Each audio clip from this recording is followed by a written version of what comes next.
t'as tes 18 ans, t'as le bac, t'as encore Parcoursup, mais je m'en suis sortie comme tout le monde et ça s'est bien passé.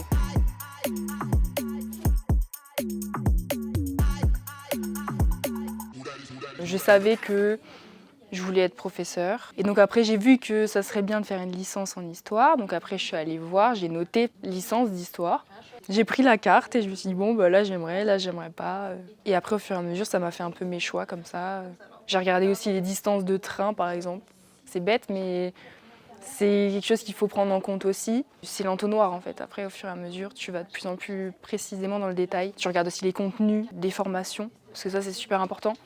Moi, par exemple, ma licence d'histoire à Strasbourg, c'est pas la même que la licence d'histoire à Montpellier parce que les cours sont pas les mêmes, on n'a pas les mêmes enseignants-chercheurs dans des domaines précis. Donc, faut regarder ça aussi. Sur le site de Parcoursup lui-même, je trouvais que c'était assez instinctif, c'est très clair en fait. T'as pas besoin de chercher pendant 3 heures. Mais bon, il faut quand même avoir ton idée précise. Après, on m'est arrivé en cherchant, en fait, en fouillant, de tomber sur des formations dont je ne connaissais pas du tout l'existence. Donc ouais, mon conseil, c'est vraiment ça, c'est d'aller voir en fait et de prendre les devants, chercher, parce que des fois, on peut avoir de belles surprises. Et beaucoup de personnes sont dans des filières aujourd'hui auxquelles ils n'auraient pas du tout pensé au départ. C'est une phase qui est assez courte, mais qui est quand même intense psychologiquement. Parce que c'est concret et ça devient sérieux. Et tu le sens à ce moment-là. Je n'ai pas mis que des licences d'histoire, parce qu'en fait, tout pouvait m'amener à faire professeur par la suite. J'aimais beaucoup tout ce qui était sciences politiques, etc. Donc c'est autre chose, c'est une autre licence. J'ai pris un peu des libertés, j'ai mis un peu voilà, mes vœux. Ce qui m'a pris du temps, c'est de faire tout ce qui est lettre de motivation.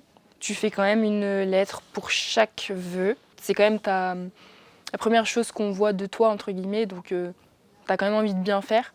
Je me suis fait aider, il ne faut pas hésiter aussi à se faire aider par notre cercle familial, pour commencer.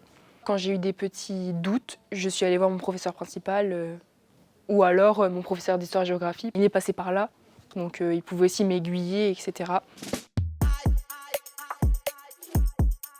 Moi, j'ai eu 2-3 réponses positives et le reste, j'ai été en attente. C'est pas évident de choisir quand même. Par exemple, moi, j'avais eu Montpellier, j'avais eu Dijon, Marseille et je devais choisir en fait à quelle vie je vais renoncer. J'ai beaucoup discuté avec mes parents aussi, voilà, qui m'ont donné leur avis. J'écoutais un petit peu par-ci par-là. J'avais plein de vœux aussi en attente.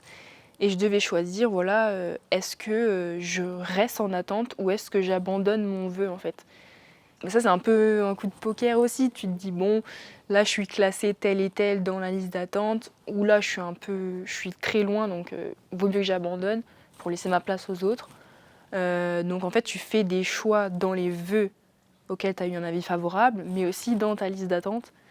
Donc ouais, c'est un peu toute une mécanique où il faut bien réfléchir et ça va super vite en fait. Tu peux passer de la 400e place en liste d'attente et le lendemain tu te réveilles, t'es 30e. Ça va hyper vite et c'est pour ça que faut quand même rester concentré à ce moment-là.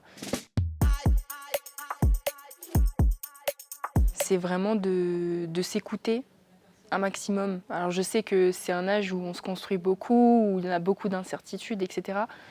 Mais pas hésiter en fait à faire une liste en fait. Carrément tu prends un bout de papier, tu dis bon bah ça me plairait parce que, ça ça me plairait moins parce que. Et en fait pas hésiter à faire des listes comme ça et après tu te rends compte rapidement de quelle formation serait le mieux, quel choix je vais accepter ou pas. Le fait de le voir écrit comme ça éclaircit beaucoup de choses aussi dans sa tête. C'est une phase où tout va très vite, on te demande beaucoup de choses. Ça te construit aussi en tant qu'être humain. Là, on te demande des choses assez concrètes dans ton futur et tu dois réfléchir à plus long terme que ce qu'on a l'habitude de faire. Du coup, pour moi, ça a été une expérience positive parce que j'ai appris beaucoup de choses de moi-même. Et puis, je me suis... quand tu fais des vœux comme ça, Tu te dis aussi, est-ce que je suis capable de faire ça? Tu te challenges aussi toi-même. Et donc, pour moi, c'était une expérience plutôt positive, ça s'est bien passé, même s'il y a eu des coups de stress, mais tout ça, en fait, ça fait partie et c'est normal. Donc, moi, c'était plutôt une expérience positive.